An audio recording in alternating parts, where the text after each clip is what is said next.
Gumigising ka ng alas 5 ng umaga, makikipagsiksikan ka sa commute ng 1.5 oras, papasok ka sa 7 to 5 na trabaho, tapos uuwi ka na traffic na naman, pagdating sa bahay, pagod na pagod ka na, tulog, tapos the next day, uulitin mo ulit. Welcome back mga kabrady! Kung pamilyar sa iyo yung cycle na yan, it's because ito talaga ang reality ng milyon-milyong Pilipino. Gusto nating lahat guminhawa, pero the truth is, yung mga tinuro sa atin ng mga magulang natin tungkol sa pera ay madalas outdated na. Mag-aral ka ng mabuti para makahanap ka ng magandang trabaho at maging secure. That is the exact advice that keeps us trapped sa rat race. Kaya ngayon, hihimayin natin ang isa sa pinakasikat na finance book sa buong mundo, ang Rich Dad, Poor Dad ni Robert Kiyosaki. Pero hindi lang ito ordinaryong book summary. We are going to talk about the 7 key lessons from this book and how we can actually apply them sa totoong buhay natin dito sa Pilipinas. Let's fix your financial operating system. Lesson number 1, the poor and the middle class work for money. The rich make money work for them. Sa kultura natin, sanay tayong magbenta ng oras para sa pera. Kapag kinapos, ang unang naiisip natin, kailangan kong mag-overtime or kailangan kong maghanap ng pangalawang trabaho. O ay sabihin nating sumisweldo ka ng 25,000 pesos. Pagdating ng sahod, dadaan lang sa kamay mo yung pera pambayad ng Meralco, internet at tubig. Tapos, maghihintay ka na naman ng susunod na sahod. Kiyosaki says that working out of fear, the fear of not paying your bills, keeps you a slave to your paycheck.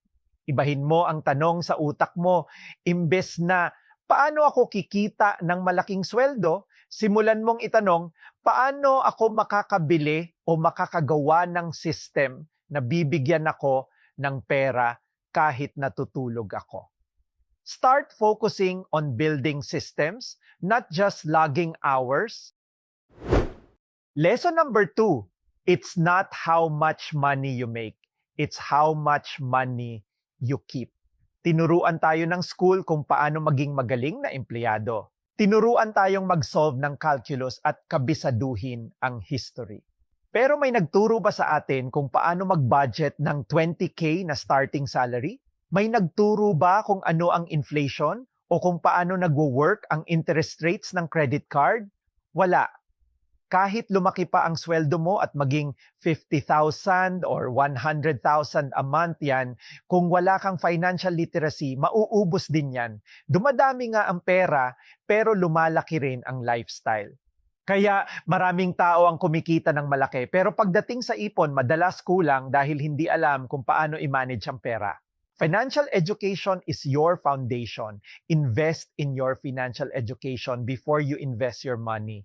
Nabasahin mo itong libro, manood ka ng mga videos tulad nito sa channel natin at pag-aralan mong basahin ang sarili mong bank statement. Track your expenses. Hindi mahalaga kung magkano ang kinikita mo, ang mahalaga ay kung magkano ang natatabi mo. Ito na yung pinakamahalagang lesson sa buong libro. Lesson number 3, know the difference between an asset and a liability. Kiyosaki defines it very simply.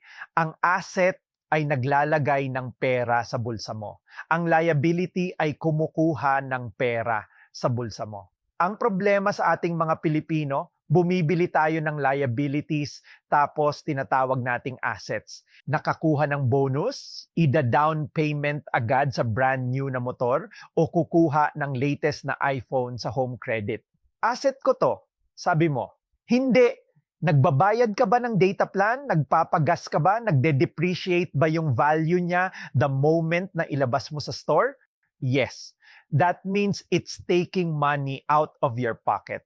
Anong itsura ng totoong asset sa Pilipinas?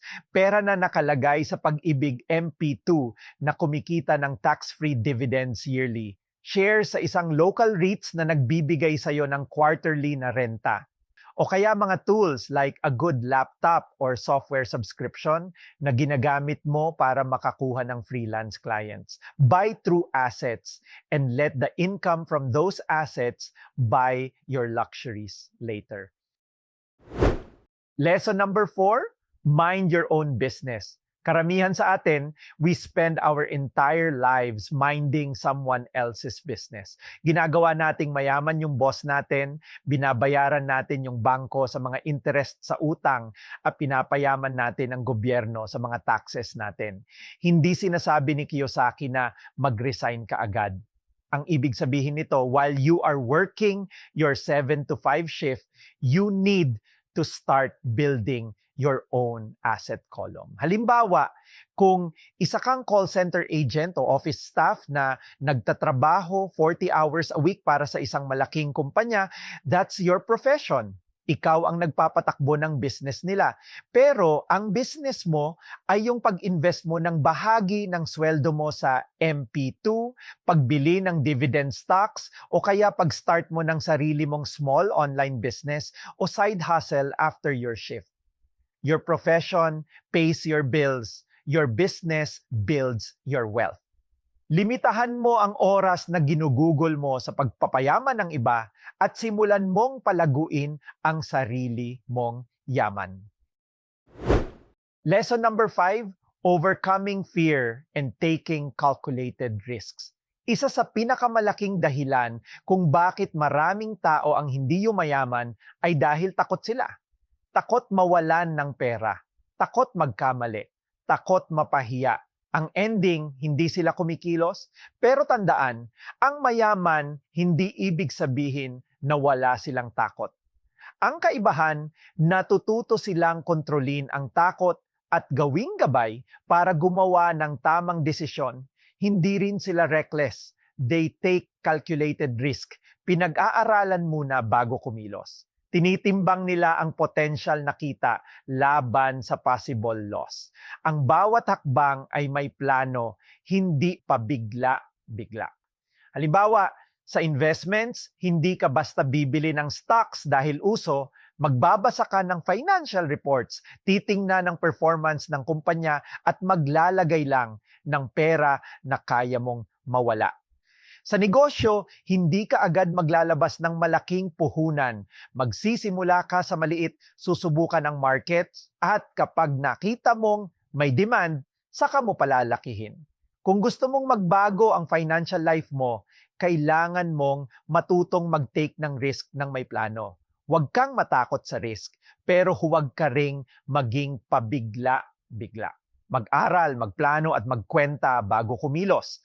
Tandaan, fear keeps the poor stuck, but calculated courage moves the rich forward.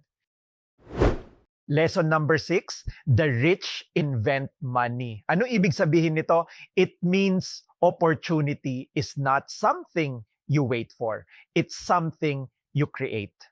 Most people are stuck waiting, naghihintay ng promotion, naghihintay ng 13th month pay, naghihintay manalo sa loto. But the wealthy mindset is different. They don't wait for luck. They design opportunities. Ang mga taong financially literate, nakakakita sila ng opportunities na hindi nakikita ng iba. Imbes na magreklamo na mahal ang bilihin, iniisip nila, anong problema ang pwede kong solusyonan dito? That's where business ideas are born.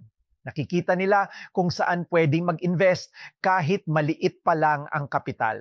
The rich don't wait for the economy to improve. They invent their own economy. They build systems, create solutions, and leverage their skills. Every crisis becomes an opportunity to grow wealth. Last but not the least, lesson number 7, work to learn, don't work for money. Isa ito sa pinaka-guilty tayo. Nagre-resign tayo at lumilipat sa ibang kumpanya dahil nag-offer sila ng 2,000 or 3,000 pesos increase. Tumalon ka nga ng trabaho para sa maliit na halaga pero pareho lang naman yung ginagawa mo kaya wala kang bagong natutunan. Tandaan mo, ang trabaho mo mula 8 to 5 ay hindi lang paycheck. Isa itong paid training ground. Kung nasa sales ka, binabayaran ka para matuto kung paano makipag-usap, mag-negotiate, at mag-close ng deal. Kung nasa admin ka, natututo ka kung paano magpatakbo ng systems, mag-organize ng tao, at mag-manage ng processes. Kung nasa tech ka, may access ka sa tools, software at resources na pwede mong gamitin para gumaling at mag-level up. Ang sikreto, acquire high-income skills habang nasa trabaho ka. Skills tulad ng communication, leadership, marketing, coding, o financial management. Kapag nakuha mo na ang mga ito, gamitin mo ito outside office para gumawa ng sarili mong asset, negosyo, investment, or side hustle. Lahat tayo gustong makawala sa cycle na rat race. Pero hanggat hindi natin inaayos yung mindset natin, we will just keep running on the same hamster wheel. Reviewin mo yung expenses mo ngayong buwan. Ilan doon ang assets na nagpapasok ng pera sa'yo at ilan doon ang liabilities na inuubos ang sweldo mo. Kung may natutunan ka sa video na ito at gusto mo pang matuto ng mga practical steps para maayos ang finances mo, make sure to hit that subscribe button. Turn on the notifications, check out the other videos on the channel where we break down actionable financial strategies. This is Investing Brady.